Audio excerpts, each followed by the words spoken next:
Welcome back, class. We are starting our last topic of this course, which is actually about baseband pulse and digital signaling. So in the last chapter, we have learned that how we can convert from an analog or continuous time to discrete time system using the sampling. Okay, and we learned that we have to satisfy the Nyquist theorem that your sampling frequency should be at least 2 times of the maximum signal frequency to avoid aliasing. Okay, so that was basically the conversion, okay, from the continuous to discrete time. In this chapter we are going to learn that what are the different ways, okay, for the analog to digital conversion, that what are the different sampling techniques, okay, and how we derive different kind of modulation techniques, okay, based on that.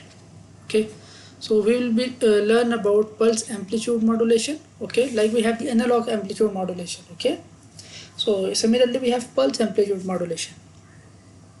Then we will learn about, this is analog, okay, modulation, okay, with the analog signal. Then we will learn that how we can convert basically to digital signal. Okay, like first we get a discrete time signal or pulse amplitude modulated signal, then how we can convert that to actually discrete signal. So basically the digital signaling is the main outcome, main purpose of this chapter. So let's start with the first one, okay, the pulse amplitude modulation. So basically pulse amplitude modulation is the conversion of the analog signal to a pulse type signal. Okay, that is the conversion. That if we have this analog signal, so we can convert this in the form of these pulses. Okay, so this is a basically pulse type signal. So if we can convert an analog signal to this form, so this form is basically the pulse amplitude modulation signal. So this is basically the first step for the digital signal making. First we have to convert our analog signal to the pulse amplitude modulation form, okay, like in this form. And based on basically, of course, we have to convert basically this analog to discrete time. And based on the sampling signal, sampling technique, sampling approach, there are two classes of the pulse amplitude modulation. Okay, these classes are natural sampling and instantaneous sampling. Okay, these are the two classes. Now the question is how we can get this pulse type signal from this analog signal. Okay, so it's very simple. The concept is very simple.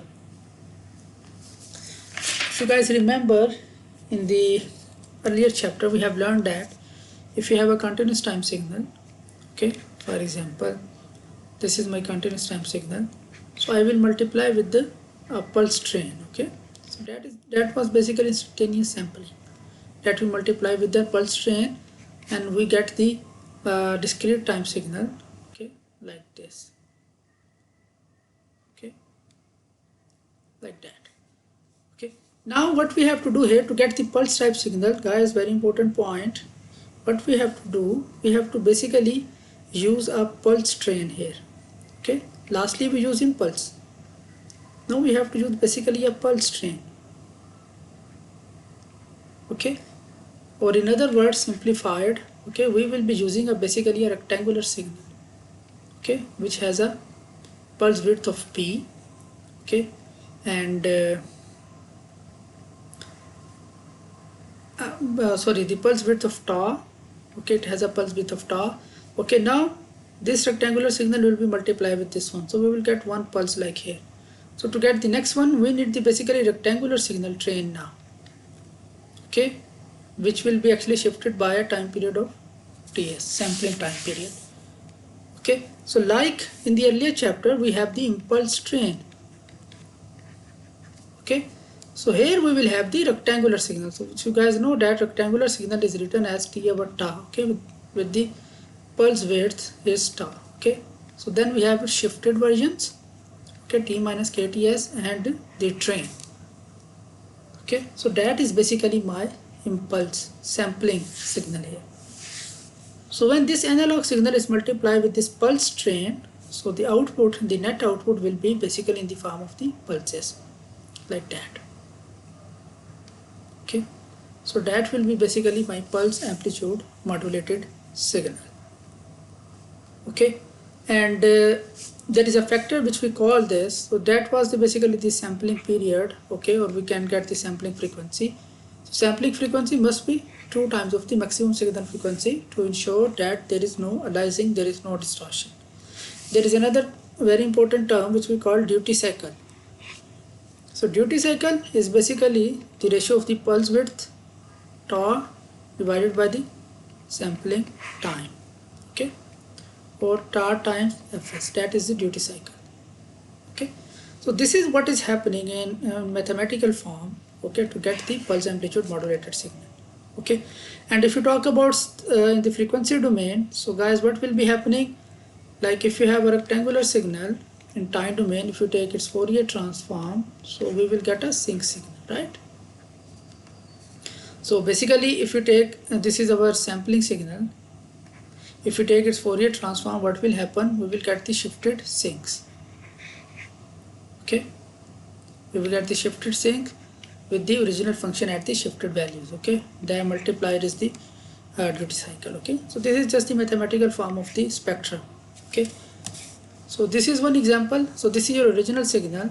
Okay, this is your sampling signal, which is the pulse train. Okay, rectangular signal trains, and if you multiply them in time domain, okay, so what will we get when this is multiplied here? So we will get basically this pulse. When this is multiplied here, so we will get basically this part. When this is multiplied here, so we will get basically this part. Okay, like that. Similarly, like here, like this. Okay, so these are the outputs which we will get.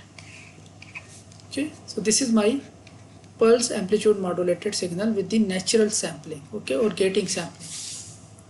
Okay, so guys, now if you look at this signal output sampling signal, so basically what is this? This is basically a switching signal, that your switch is on for this time and then it is off, then again on for this time and then again is off. Okay, so this is basically a switch. So we can easily implement natural sampling by just using a simple switch. For example, a BJT. Okay, so we just used a BJT as a switch. Okay, so when the switch is on, so this is basically on time, this will be multiplied and I will get this output. When this is off, I will get no output. Again, when this is on, I will get this output, like that. So very simple implementation, that if we have a BJT, okay, and this is your input, and you are supplying a square wave, okay, rectangular wave as an input here, so this will act as a switch. Okay, so when this is positive, it will start conducting, and when this is negative, it will be open circuit, right?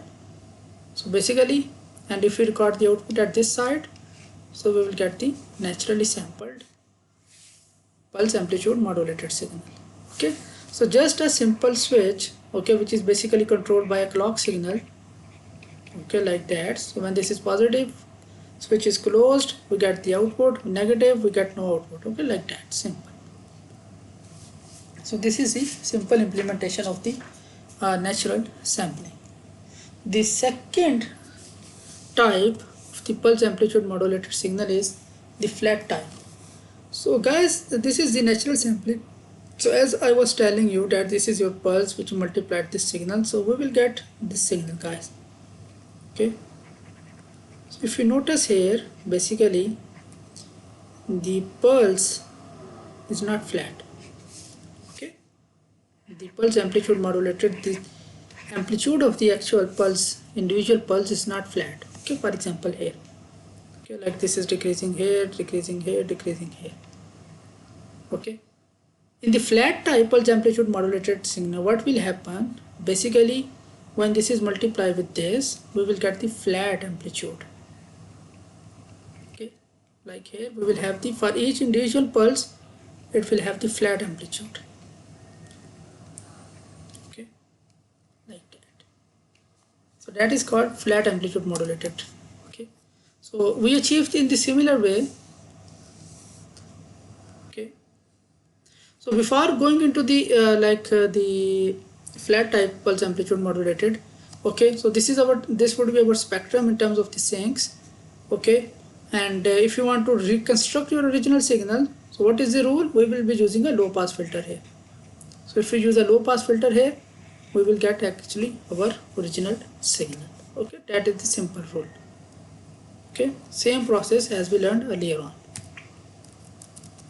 And if we talk about instantaneous sampling or flat type pulse amplitude modulated signal, so again we are having a sampling pulse shape.